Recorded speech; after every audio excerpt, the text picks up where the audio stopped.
Rapids, Iowa. Suspicious person breaking into vehicles at the Riverside Shopping Plaza parking garage.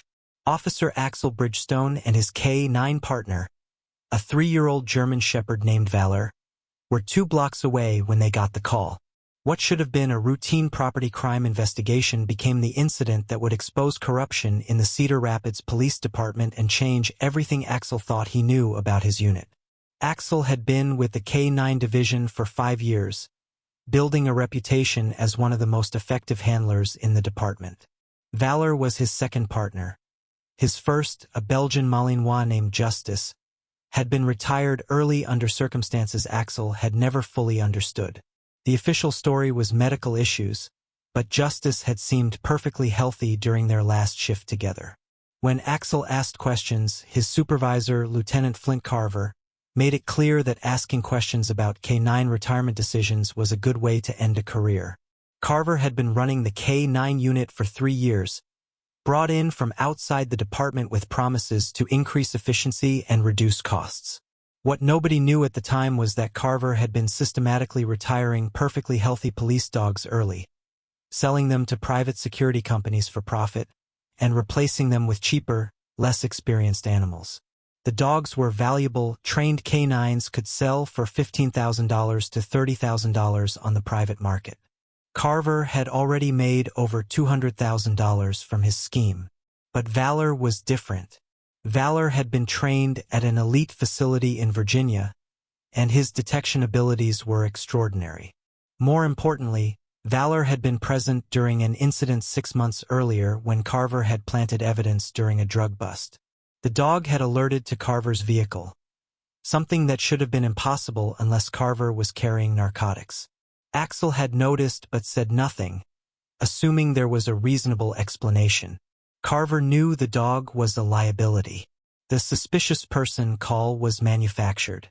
Carver had arranged it, using a confidential informant to phone in a fake report. The real target wasn't a car thief. It was a homeless veteran named Sterling Whitlock who'd been camping in the parking garage for 3 weeks. Sterling was invisible to most people, just another forgotten face in a city that had too many. But Sterling had seen something he shouldn't have. 2 weeks earlier, he'd witnessed Lieutenant Carver meeting with known drug dealers in that same parking garage, exchanging packages in what was clearly a transaction. When Sterling tried to report what he'd seen through proper channels, his calls were routed back to Carver's office. The lieutenant realized he had a witness to his corruption who couldn't be controlled or bought.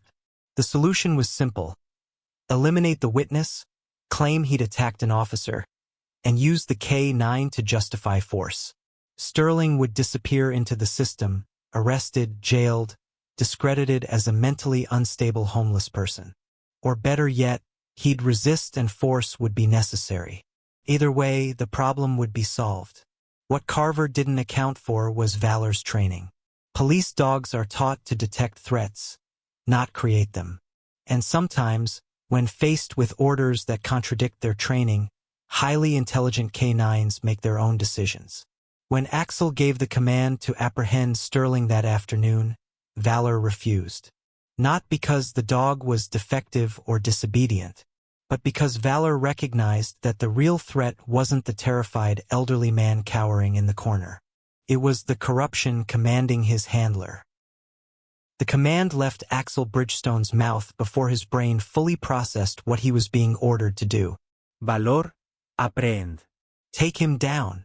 The German Shepherd's body coiled, muscles bunching under his tactical vest, every instinct preparing to obey. But the target, the supposed dangerous suspect, wasn't running, wasn't fighting, wasn't even standing. The elderly man sat pressed against the concrete wall of the parking garage, hands raised in surrender, his whole body trembling. His clothes were layered and worn, a military jacket visible beneath a stained hoodie. His eyes were wide with terror, locked not on the dog, but on Axel. "Please," the man whispered, his voice cracking. I didn't do anything. I'm not a threat." Valor took 2 steps forward, then stopped. His ears swiveled back toward Axel, confusion evident in his posture. The dog looked at the man, then back at his handler, then at the man again. Something wasn't adding up. In 3 years of training and 2 years of active duty, Valor had developed an instinct for real threats. This wasn't one. Axel felt Lieutenant Carver's presence behind him, solid and commanding. "Officer Bridgestone, I gave you an order. Execute the apprehension." Carver's voice was steel-wrapped in authority. "That suspect is wanted for multiple vehicle break-ins. He's dangerous and non-compliant. Your K-9 needs to engage now." The elderly man's hands shook harder. "I haven't broken into anything. I've been sleeping here because I have nowhere else to go. I'm a veteran. My name is Sterling Whitlock. You can check. I'm not wanted for anything." His words tumbled out desperate and rushed, like someone who knew time was running out. Valor's stance shifted. Instead of the aggressive posture of a dog preparing to apprehend, he lowered his head and took a cautious step closer to Sterling. Not to attack, to investigate. His nose swept the air, processing information his handler couldn't access. Fear, yes, but also medication, old injuries, the particular scent profile of someone who'd served in combat. Nothing about this man suggested criminal threat. "Valor now!" Axel repeated the command, louder this time, but his voice wavered. Something felt wrong. He'd executed hundreds of apprehensions. He knew what dangerous suspects looked like. This man was terrified, compliant, and clearly more concerned with explaining himself than fighting or fleeing. Why was Carver so insistent? The dog made his decision. Valor walked forward slowly, deliberately, but instead of engaging Sterling with force, he sat down directly between the elderly man and the two officers. His body created a barrier, his posture protective rather than aggressive. The message was unmistakable. "No, I won't hurt this person." Carver's face darkened. "What the hell is your dog doing, Bridgestone?" Sterling stared at Valor with tears streaming down his weathered face. The dog had positioned himself like a shield, his intelligent amber eyes watching the officers with something approaching suspicion. Axel's mind raced. In 5 years of K-9 work, he'd never seen Valor refuse a command. Dogs didn't just disobey, not trained police dogs, not without a reason. "Sir, maybe we should reassess," Axel said carefully. "Valor's not alerting to a threat. If this man isn't resisting—" "He is resisting," Carver interrupted. "And your dog is malfunctioning. Remove him from the situation and I'll handle this personally." The lieutenant's hand moved to his sidearm. That movement, small, subtle, but deliberate, made everything click into place. This wasn't about a property crime. This was about eliminating someone. Sterling saw it too. "You're going to kill me," he whispered. "Just like you tried to silence everyone else who saw what you were doing." Carver's expression didn't change, but his eyes went cold. "Officer Bridgestone, take your defective K-9 back to your vehicle. Now, that's a direct order." Axel looked at Valor, who hadn't moved from his protective position. The dog's refusal wasn't defiance. It was a warning. "Trust me. Something is wrong here." "No," Axel said quietly. The words seemed to hang in the concrete air of the parking garage. Carver turned slowly. "What did you say?" "I said no, sir." Axel's hand moved to his radio. "I'm calling this in. Something about this situation doesn't add up. We need backup and we need someone from IA present before we proceed." Carver's professional mask cracked. "You're making a career-ending mistake, Bridgestone." But Axel had already keyed his radio. "Dispatch, this is Unit K-9-7. I need a supervisor and an internal affairs rep at my location. Riverside Shopping Plaza, Level 3 parking. I have a situation requiring immediate oversight." Static crackled. Then the dispatcher's voice. "Copy that. K-9-7. Superviseur en route. ETA 6 minutes. 6 minutes. Carver's jaw clenched. His hand stayed near his weapon. Sterling remained frozen against the wall, barely breathing. And Valor stayed exactly where he was. A 70-pound German shepherd who decided his job was to protect, not harm.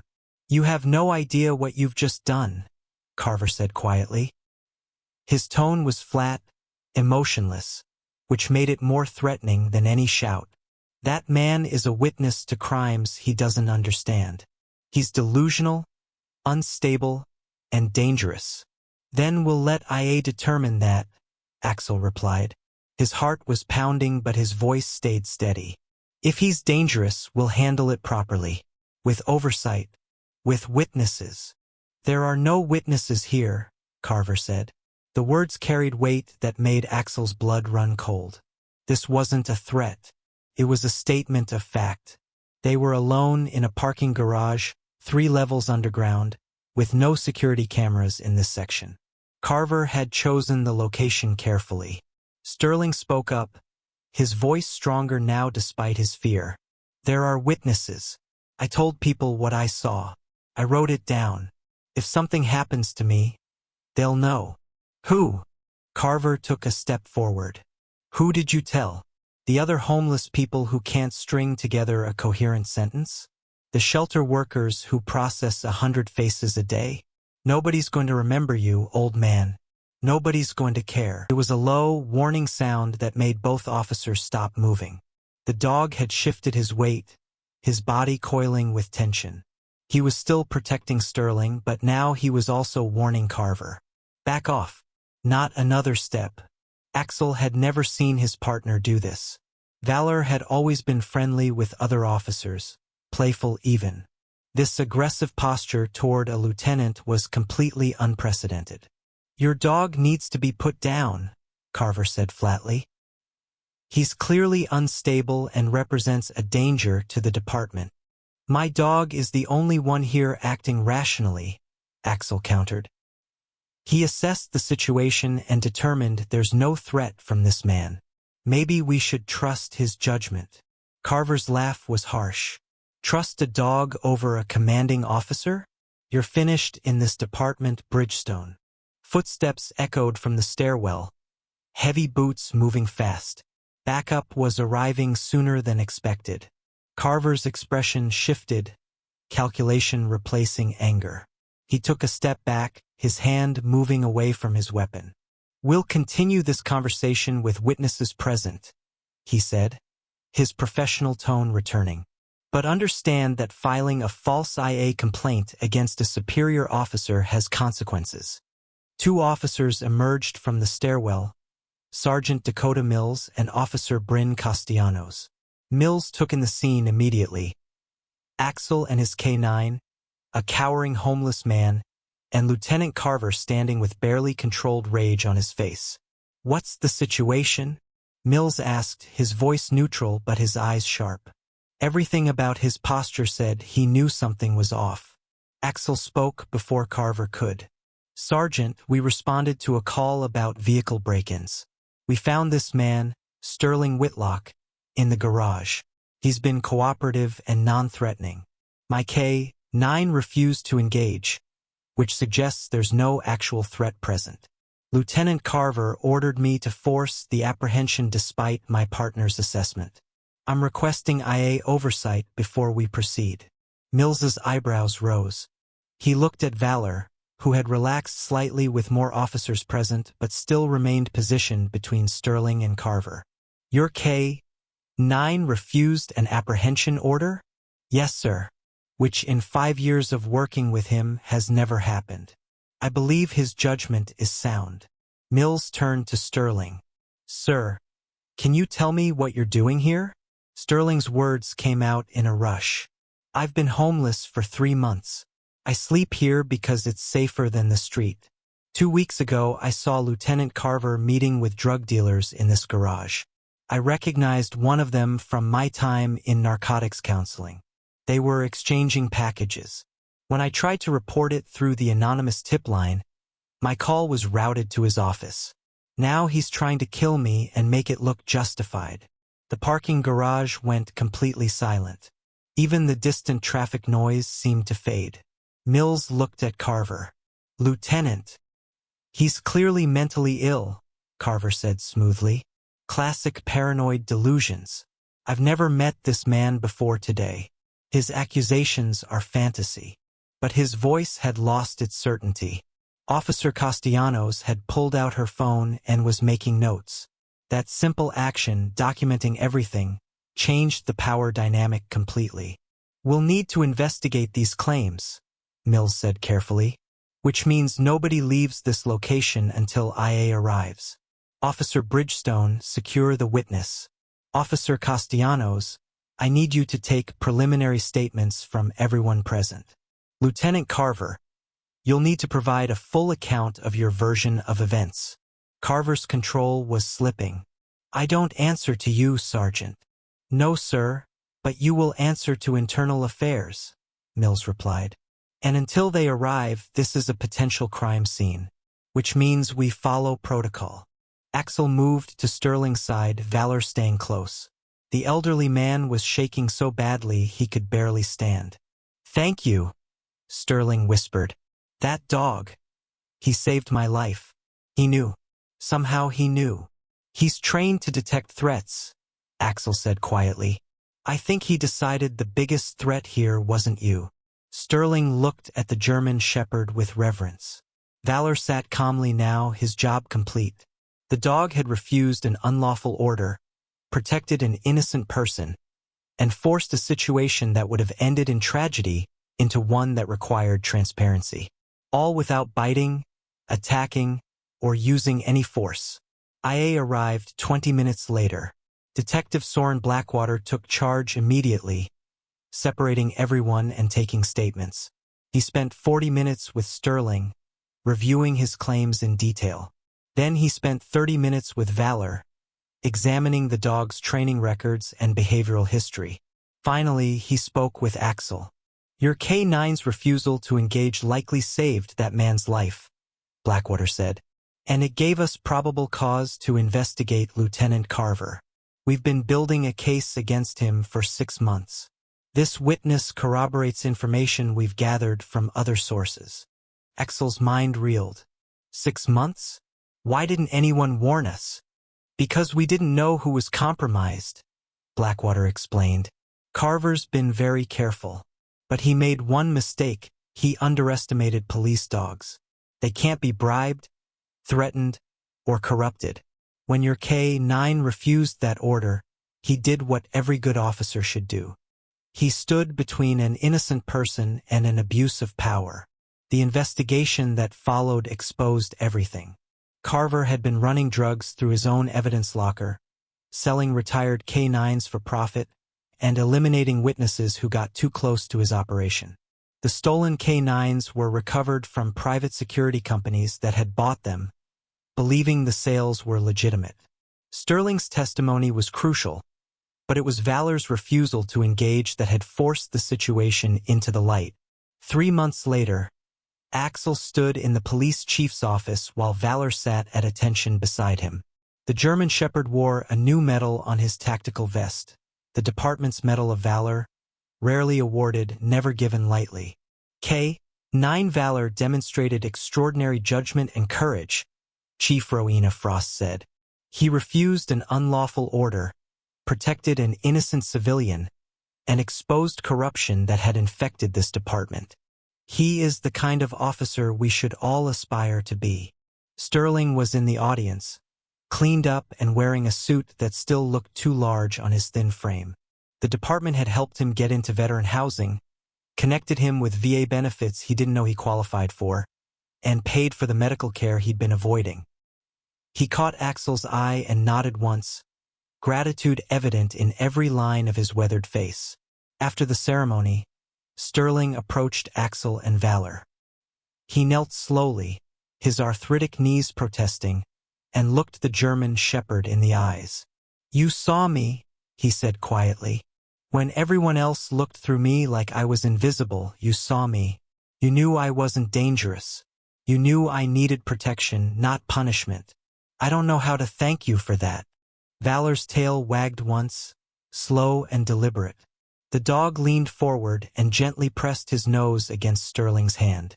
That simple gesture of connection, dog to human, officer to citizen, protector to protected, carried more meaning than any speech or medal. He just did his job, Axel said.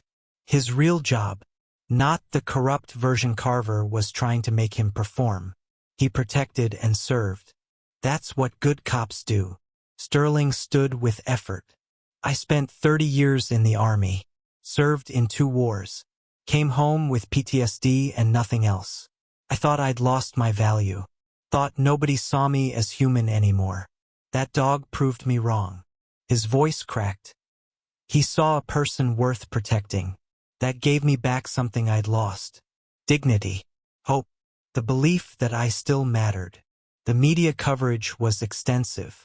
K9 refuses to attack veteran, exposes police corruption, ran in every major outlet. The story resonated because it contained everything people wanted to believe about police work.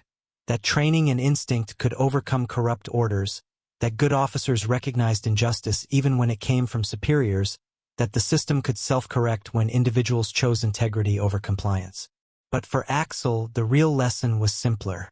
He'd learned to trust his partner's judgment even when it contradicted human authority. Valor had seen what Axel had missed, that sometimes the person giving orders is the real threat, that obedience without discernment is dangerous, that courage means refusing to harm innocent people even when commanded by someone with power. 6 months after the incident, Axel and Valor were doing community outreach at a veterans shelter. Sterling worked there now, helping other homeless vets navigate the system, connecting them with resources, advocating for people the world had forgotten. When Valor entered the shelter, every veteran there stood. They knew the story. They knew this dog had stood between one of their own and a corrupt system. They approached with reverence, asking permission before touching him, thanking him in quiet voices. One elderly woman, probably in her 80s, knelt with difficulty in front of Valor. "My son was K9 handler in Vietnam," she said, her voice trembling. "He died 30 years ago, but he always said his dog understood morality better than most people. Understood the difference between lawful and right. Understood that sometimes you have to disobey bad orders to do good work." She touched Valor's face gently. "You proved my son right. Thank you for that." Axel watched his partner accept the gratitude with the same calm dignity he brought to every situation. The dog didn't understand the politics, the media attention, or the ceremony. But he understood something more fundamental. He'd protected someone who needed protection. He'd refused to harm someone who meant no harm. He'd done the right thing when the right thing wasn't the easy thing. That night, after all the events and recognition, Axel sat on his apartment floor with Valor sprawled beside him. The dog's head rested on Axel's leg, his breathing slow and content. "You taught me something, partner," Axel said quietly. "You taught me that authority isn't always right, that orders aren't always lawful, that sometimes the most important thing an officer can do is say no." Valor's tail thumped twice against the floor. Outside, the city continued its endless rhythm. Inside, a handler and his K9 rested in the knowledge that they'd faced a moment of truth and passed the test. Not because they followed orders, but because they recognized that some orders deserve to be refused. That protecting the innocent matters more than obeying the corrupt.